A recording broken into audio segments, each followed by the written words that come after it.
The sound of the chanting of the Kuo-toa continued, rising like a threat and echoing across the expanse of the Darklake. Limu-gu-gun, Limu-gu-gun,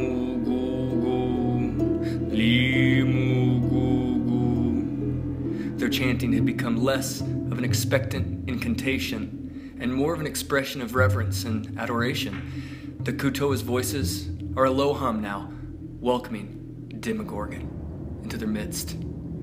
Your minds reel, but Demogorgon, the prince of demons, the sibilant beast, the embodiment of chaos, madness, and destruction, here?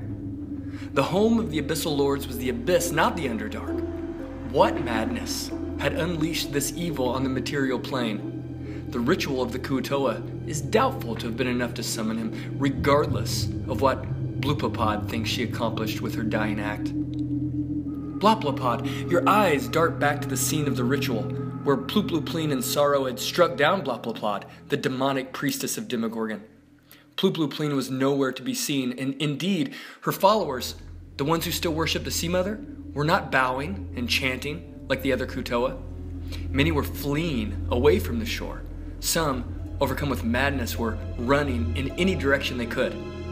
More than a few of these had entered into the lapping, black waves of the Darklake and were now being eaten alive by the swarm of small, manta-ray creatures in the bubbling water. Rah! Rah! The dual-headed Vrak, its plumage blood-red and shadow-purple, screeched and flailed, sweeping its powerful talons looking for a victim. It was still blinded by the Falconiers' earlier attack on it, bleeding from its wounds, but this harbinger of Demogorgon had fight left in it. The other Vrak, the one with leathery bat wings, lay dead and steaming in the midst of the blood and gore from the Kuo-toa it had partially devoured when it first pounced. But even as the adventurers watched, something happened.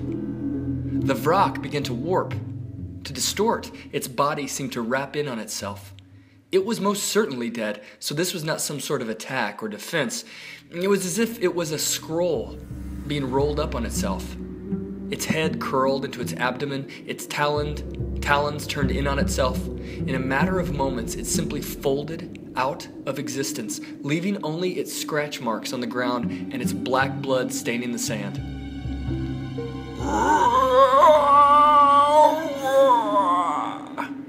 There was no mistaking this bone-chilling roar as one of the heads of Demogorgon answered its Vrak servant and began wading toward shore. After what happened to Sorrow when he had met the Demon Lord's gaze, the adventurers hesitated to look directly at the hulking threat, but they could feel it getting closer as their skin crawled. They could feel the madness that threatened to overtake them earlier begin to well up inside them. Fight or flight, they knew they had little time to decide what to do next.